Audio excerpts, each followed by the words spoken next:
Les objets connectés, pour le bien-être et le sport, ne seront pas le marché de masse espéré d'ici 2016. C'est le grand enseignement de cette étude de Xerfi.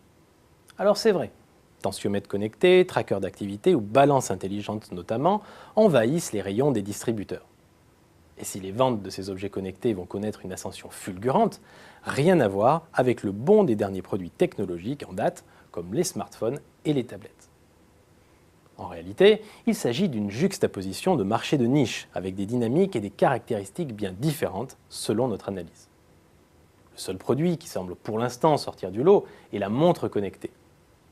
Celle-ci devrait truster l'essentiel des revenus ces prochaines années et préfigurer le déclin des bracelets d'activité à moyen terme selon nos prévisions.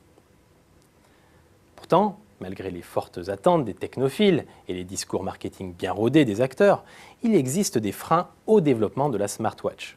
Je pense entre autres à son autonomie limitée, à l'absence de nouveaux usages innovants par rapport aux autres appareils connectés, au réseau de distribution restreint ou encore à la réticence des principaux horlogers à se positionner sur le créneau. Les objets connectés pour le bien-être et le sport ne sont en réalité que des innovations incrémentales. En clair, ce ne sont pas des innovations de rupture. Ce sont de nouvelles fonctionnalités et usages intégrés à des produits existants. Pour bien comprendre, prenons l'exemple de la balance connectée. Et que propose-t-elle ? Eh bien, d'accéder sur son smartphone à l'historique de ses mesures et de les partager avec le personnel médical.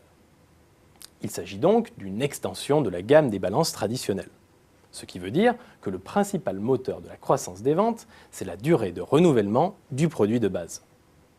Pour stimuler la demande, les spécialistes des objets connectés, comme Withings ou Fitbit, mettent en avant les nouveaux usages de leurs produits.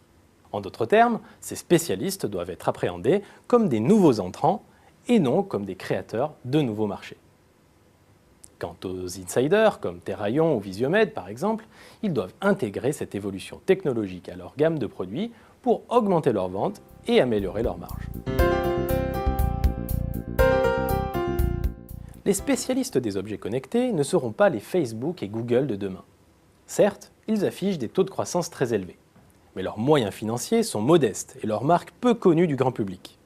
Ils sont de fait pris en tenaille entre les fabricants d'articles de sport, les acteurs de l'électronique grand public et les fabricants de dispositifs médicaux d'automesure. Les pure players des objets connectés ont pourtant plusieurs cartes à jouer. La première, c'est de miser sur les codes du luxe pour en faire des objets statutaires.